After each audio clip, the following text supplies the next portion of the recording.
Hello class. Today we're looking at section 3.1, measures of central tendencies. I'm on page 88 in the textbook and I'm looking at the different vocabulary terms throughout this section. We're going to talk about mean, median, mode. We're going to talk about the 5% trim mean, and we're going to also talk about the weighted average. If you look at your data here, this data is the same as the data you see on page 93 of your textbook. I have here 20 numbers in my data that I'm working with. And I want to find my mean, my median, and my mode. Let's start with the easy one first and then work our way up. Let's start off with the mode. The mode is the number that appears the most. So if I look at this data, which number appears the most?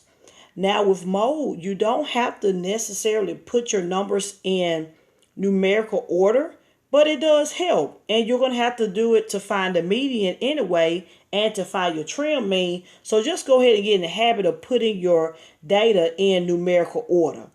If I look at my numbers, I see 24 times. I see some other numbers that repeat, but 20 is the one that appears the most. So my mode is 20. Let's find our median value now. Median is great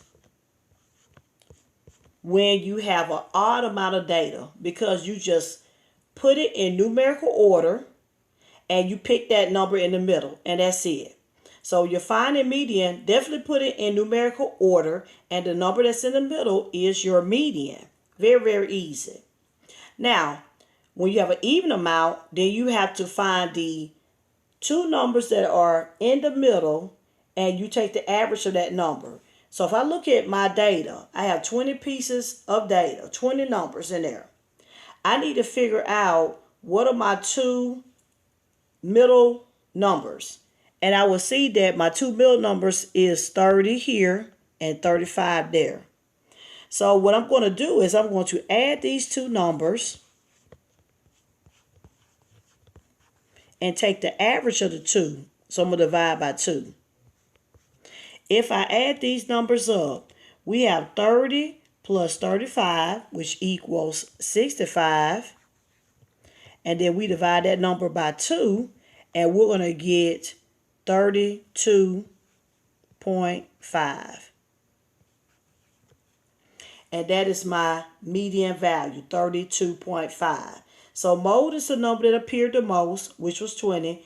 Median is taking the middle numbers, and that will be my median. For an even amount of data, you have to take the average of the two middle numbers.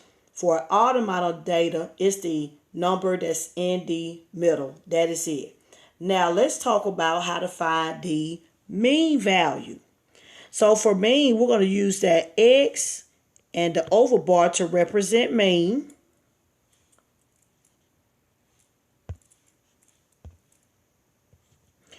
To find the mean, you're going to add up all 20 pieces of data. So when I add up all 20 pieces of data, I should get 719.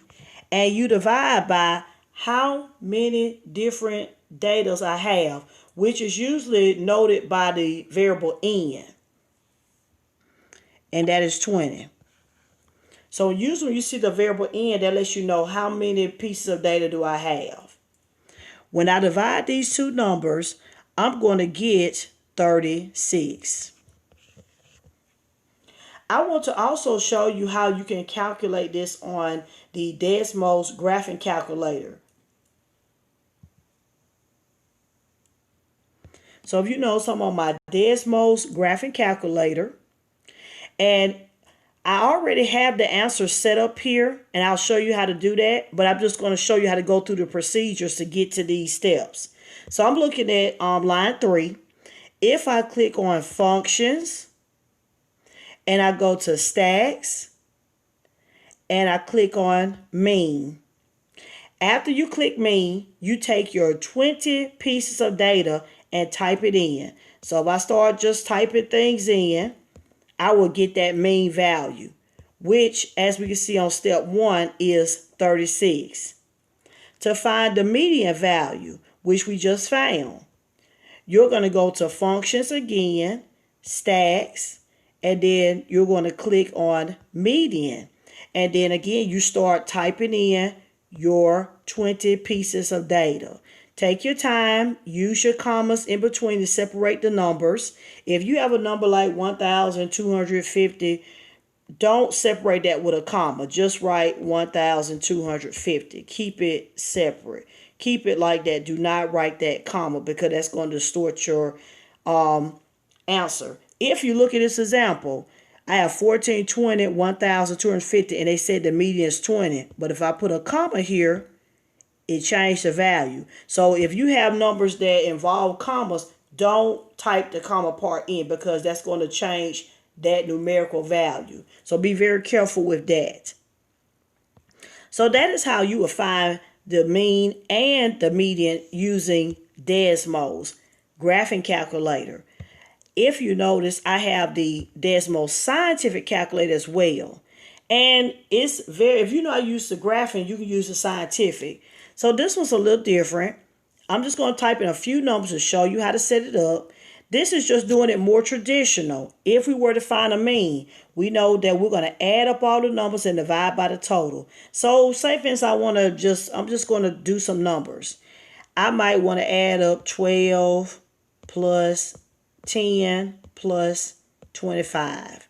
And I'm going to close that parentheses and I'm going to say divide. And I have 3 pieces of data. As you can see, that my mean would be approximately 15.7. That would be my mean. So if I want to do it in a more traditional way, I need to put parentheses in the numerator divided by the total numbers of data using the Desmos scientific calculator. So you have 2 ways to look at how to do it on the calculator. Very easy. So mode is the number that appears the most.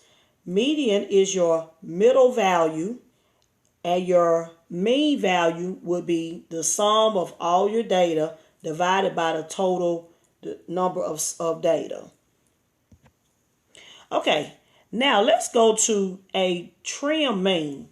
So I'm on page 92 and you have a procedure on how to find a 5% trim mean.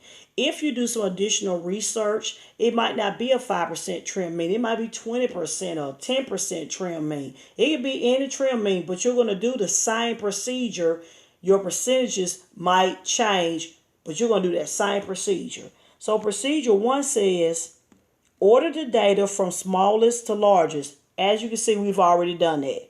Step 2, it says delete the bottom 5% of the data and the top 5% of the data. And then it says, note, if the calculation of 5% of the number of data value does not produce a whole number, you have to round to the nearest integer. And we know integers are positive whole numbers, negative whole numbers, and zeros. So just round to the whole number.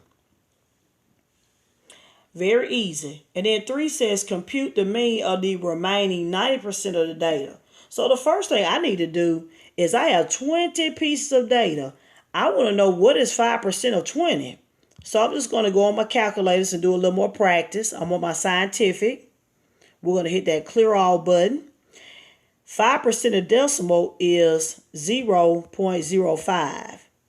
And we want to know what is 5% of 20 because we had 20 pieces of data. And I can see that 5% of 20 is 1. But of course, you can do your mental math and figure that out. But if not, just type it in right quick. 5% of 20 is 1. So what does this mean? This means that I'm going to take away one of my values here and one of my values there. And that's what that means. So when they say the trim mean, they say the 5% trim mean, you have to take 5% of whatever your data is, and whatever number they give you, you take away so much at the beginning and you take away so much at the end. And that's what I did. 5% of 20 was 1. That means I take away 1 at the beginning and 1 at the end. If the answer equaled 2, I would have took away 14 and 20 and then 80 and 80 again. If the answer said, if my 5% of a number said something like 1.42, I would round it up to 2. So I would take away 2 at the beginning and 2 at the end of my data. One thing I do want you to know about the trim mean, you need to make sure that it's in numerical order. So when you're doing the trim mean, when you're finding the median value, and it's helpful when you're finding the mode. And when you find a range, you need to make sure you put it in numerical order. Very important. So now, I have 18 pieces of data remaining. So what you would do here is you have to add up the 18 pieces of data to find that 5% trim mean. So we have a 5% trim mean.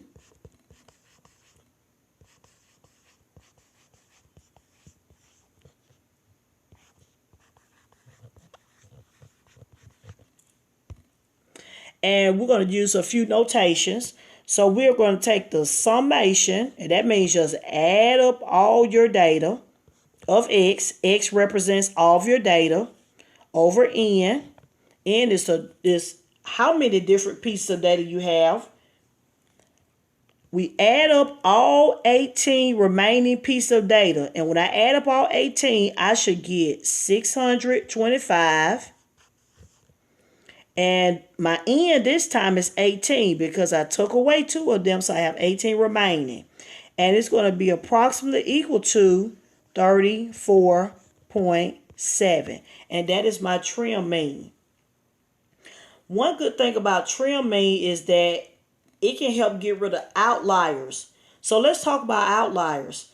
Outliers can be a case where if I give you all a test, and I want to figure out what's the average of my test scores. So a trim mean can be very useful because I may have students that made a 85, 86, 90, 95, 100. But I may have that one student that may have made a 45 on the test. Who is the outlier? The outlier is the person that failed the test. We have everybody that passed and we had that one that failed. That's an outlier. So a trim mean kind of eliminates those outliers to give you a more, just to give you a better mean value. Because if I took the mean of the students that passed and the one that failed, that would make my average look bad. My average would be low. If I do my trim mean, that can help eliminate that one that didn't do well and have a better mean value for my class as a whole. So the trim mean is very useful for things like that. Very, very important. Now, that is trim mean. And I do want to stress again on trim mean that they might ask for a 10% or 20% trim mean. But again, you do the same procedure. And if you take a 20% of a number and you get an answer that says 10.4, just round it up to 11. All right, let's talk about the weighted average. So I'm on page 94 now. And you have a formula for your weighted average. And this is what is expected of you in my class. We have a weighted average. So if you want to calculate your grades by hand, this is the procedure in how to calculate your grade to see what you have for the class. Very, very easy to do. So let's talk about the weighted average. So we can see we already have the answer. The answer is 82.1. But I do want to practice doing the weighted average on our scientific calculator. So let's practice again. So I'm going back on the scientific calculator. We're going to clear all. Before we go into our scientific calculator, it's very important that you write down the column that says numbers and the column that says weighting factor. So the first and second column are the columns that you need to write down, because that is the information that you will need to put into your calculator. So what we're going to do here is we're going to take the number and multiply it by the weight, and then we're going to add all of those up. And then we're going to divide by the total amount of weights, which in this case will equal 1. So let's talk about that some more. Now, when I do this, I do want to separate my numerator from my denominator. So to do that, I'm going to put it in parentheses. My first number was 82, and that weight was 20%, which is 0.2. So again, I want you to notice that 0.2 represents 20%, okay? Very important. Add. My second number was 90, and I'm going to multiply it by the weight, which is 35%, plus we have 76, and we're going to multiply it by the last weight, which is 0.65.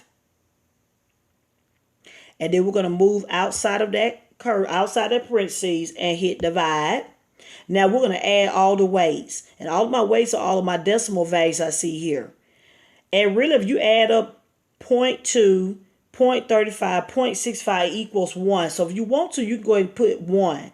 But I'm just going to add them all up. So I'm going to say 0.2 plus 0.35 plus 0.65. And as you can see, my answer is approximately 81.1. So that is how you will type it in using Desmos. And again, you can also see that that is the answer that they have here. So going over that again.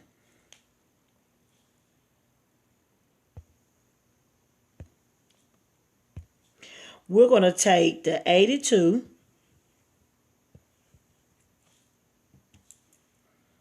times 0.2 plus 90 times 0.35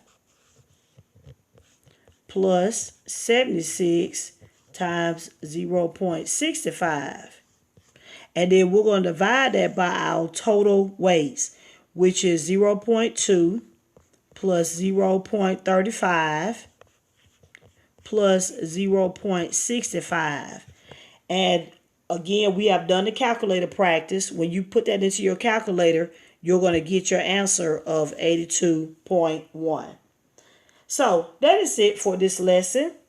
Very important that you watch the video and you study. And I do need you to definitely practice on your calculator. You may have a calculator on your own, or you can use online graph calculator. But please use those resources to practice using your calculators. Any questions or concerns, please let me know.